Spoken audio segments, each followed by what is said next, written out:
بسم اللہ الرحمن الرحیم۔ اس پر بات کرنے کی بہت ضرورت ہے کہ پیغام پاکستان کے بعد لاہ عمل کیا ہونا چاہیے۔ کیا خاموش بیٹھنا جائز ہوگا؟ یہاں اتنے منکرات اور خرافات ہو رہی ہیں اس ملک میں، یہاں مظالم ہو رہے ہیں، یہاں بے دینی بے روی اپنے عروج پر ہے، اور یعنی فحاشی ہے، اور جس طریقے سے بیرونی مداخلت ہے، اور وہ مداخلت صرف معیشت اور اقتصاد اور ہمارے انتظام میں نہیں، ہمارے دین میں مداخلت ہو رہی ہے۔ ہمارے دین کو، ہماری دینی روایات کو، ہماری اسلامی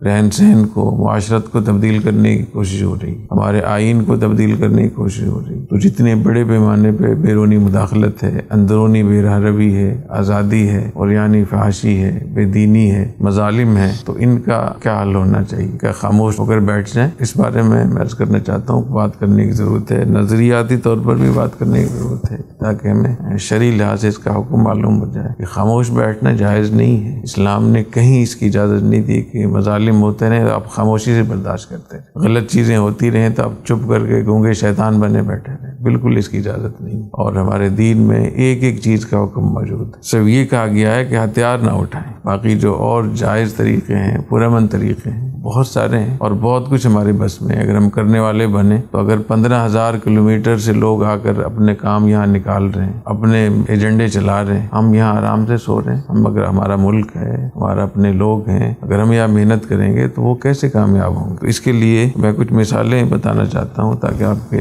سامنے کچھ ماڈل، کچھ نمونے ہوں، اس کو سامنے رکھتے ہوئے اگر آپ کام کریں گے تو آپ کو اللہ تعالیٰ بہت کامیابی نصیب فرمائیں گے۔ تو 4 تحریکیں ایسی ہیں جن کو ہم ایک ماڈل کے طور پہ دیکھ سکتے ہیں، نمونے کے طور پہ۔ اس میں حضرت مجدد الفسانی رحمۃ اللہ علیہ کی تحریک، انہوں نے کن حالات میں کام کیا، اس سے زیادہ حالات تو خراب نہیں۔ شاہ ولی اللہ رحمۃ اللہ تعالیٰ کے زمانے میں جو حالات خراب تھے اس سے زیادہ حالات خراب نہیں۔ شیخ الہند رحمۃ اللہ علیہ کے زمانے میں جو حالات خراب تھے اس سے زیادہ بھی حالات خراب نہیں۔ اور تحریک پاکستان کن حالات میں بنا، اور ان کے بنانے والوں میں اس کا جو نظریہ تھا بنیادی طور پہ وہ مسلم لیگ سے بھی پہلے حضرت تھانوی رحمۃ اللہ تعالیٰ نے پیش کیا۔ پاکستان کا اصل جو نظریہ ہے اس کے بانی حضرت تھانوی رحمۃ اللہ تعالیٰ ہے کہ مسلمانوں کا الگ سے ایک ملک ہونا چاہیے، اور مسلم لیگ میں جان ہی جب پڑی جب حضرت تھانوی رحمۃ اللہ علیہ اور ان کے جو خلفاء تھے، حضرت شیخ الاسلام علامہ شبیر عثمانی رحمۃ اللہ تعالیٰ، شیخ الاسلام علامہ ظفر عثمانی رحمۃ اللہ تعالیٰ، مفتی اعظم پاکستان مفتی محمد شفیع صاحب، حضرت مولانا مفتی محمد حسن امرتسری، مولانا خیر محمد جالندھری، یہ بڑے بڑے حضرات شریک ہوئے، جب جا کر اس کے اندر وہ جان پڑی۔ یہ 4 تحریکیں ہمارے سامنے ایسی ہیں، ہمارے علماء ہیں، نوجوان طبقہ بہت پریشان ہوتا ہے، پریشان ہونا بھی چاہیے۔ تو ان 4 تحریکوں سے ہم بہت کچھ سبق سیکھ سکتے ہیں۔ تو جو پہلی تحریک تھی مجدد الفسانی رحمۃ اللہ علیہ کی تحریک، اس کے 3 حصے ہم کر سکتے ہیں۔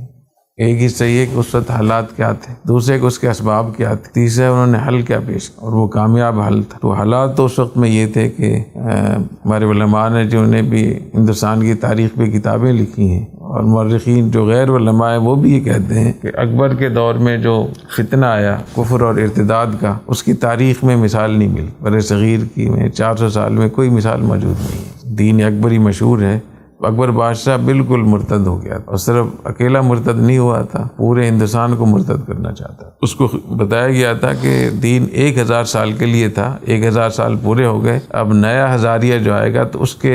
پیغمبر آپ ہیں، اس کے مجدد اور پیغمبر سب کچھ آپ کے اختیار ہیں، آپ کو جو آپ دین بنائیں گے وہ دین بنے گا۔ وہ جاہل تھا، ان پڑھ تھا، تو وہ بہکاوے میں آ گیا، اس کے اسباب میں پھر بتاؤں گا، لیکن ہوا یہ کہ بادشاہ نے اسلام کے اوپر پابندی لگا دی اور ایک نیا دین بنایا جس میں اسلام کی کچھ باتیں، ہندو اور دیگر کئی مذاہب، عیسائیت، سب مذاہب کو جمع کر کے ایک مشترکہ اس نے دین بنایا، اور دین اکبری، اور لا الہ الا اللہ اکبر رسول اللہ۔ تو اکبر کو اس نے اس میں شامل کیا، نماز پہ پابندی لگا دی، روزے پہ پابندی لگا دی، زکوٰۃ پہ پابندی لگا دی، حج پہ پابندی لگا دی، اور نئی مسجدیں کوئی تعمیر نہیں کر سکتا تھا، جو مسجدیں پہلے سے بنی ہوئی تھی ان کو آباد کرنے میں طرح طرح کے خلل ڈالے انہوں نے، اور سورج کی پوجا کرنا شروع کر دی، اور حکم دیا کہ سورج کی پوجا کریں، اور سورج کی خود بادشاہ پوجا کرتا تھا، اور اپنے سورج کے 1000 نام اس نے یاد کیے تھے، تو باقاعدہ اس کی ناموں کی اس کو پڑھتا تھا روزانہ عبادت کے طور پر، اور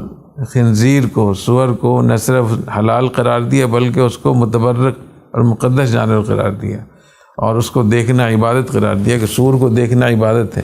چنانچہ اپنے دربار میں سور رکھے ہوئے تھے، اور دن میں 3 مرتبہ اس کی زیارت کرتا تھا خنزیروں کی، اور زنا کو جائز قرار دیا، بلکہ اس کو قانونی بنا دیا۔ اور صرف اتنا ہی نہیں بلکہ اس نے ایک بستی آباد کی، اس کا نام تھا شیطان پورہ، آگرہ کے مضافات میں باقاعدہ لوگ رکھے گئے، لڑکے لڑکیاں بدکاری کے لیے، اس کا نام ہی رکھا شیطان پورہ۔ اور بہت ساری چیزیں تھیں، خرافات تھیں بہت زیادہ۔ ہندو عورتوں نے شادی کرنے کو جائز قرار دیا، اور بہت سارے لوگوں کے گھروں میں ہندو عورتیں آ گئیں، خود اپنے بھی اس نے بہت ساری ہندو عورتیں اپنے داخل کی ہوئی تھیں، اور جتنے بھی علماء تھے ان سب کے کاموں کو بند کر دیا، مدرسے بند کر دیے۔ تو یہ دین اکبر ہی تھا۔ تو اتنا بڑا چیلنج اس زمانے میں آیا، اور اس کو قوت حاصل تھی بادشاہ کی، بادشاہ کے پاس جو وسائل تھے، اور اس زمانے میں تو بادشاہوں کے پاس ہی وسائل ہوا کرتے تھے، عوام کے پاس جیسے ابھی حالات میں تبدیلی آئی ہے گلوبلائزیشن کے دور میں ایسا نہیں تھا۔ تو پورا ہندوستان ایک بہت بڑے فتنے کے اندر مبتلا ہوا، ایسا فتنہ جس کی ہندوستان کی 400 سالہ تاریخ میں کوئی مثال نہیں ملتی۔ تو ان کے سامنے اتنا بڑا چیلنج تھا، تو انہوں نے کیسے اس چیلنج سے وہ نمٹے، اور کیسے انہوں نے اس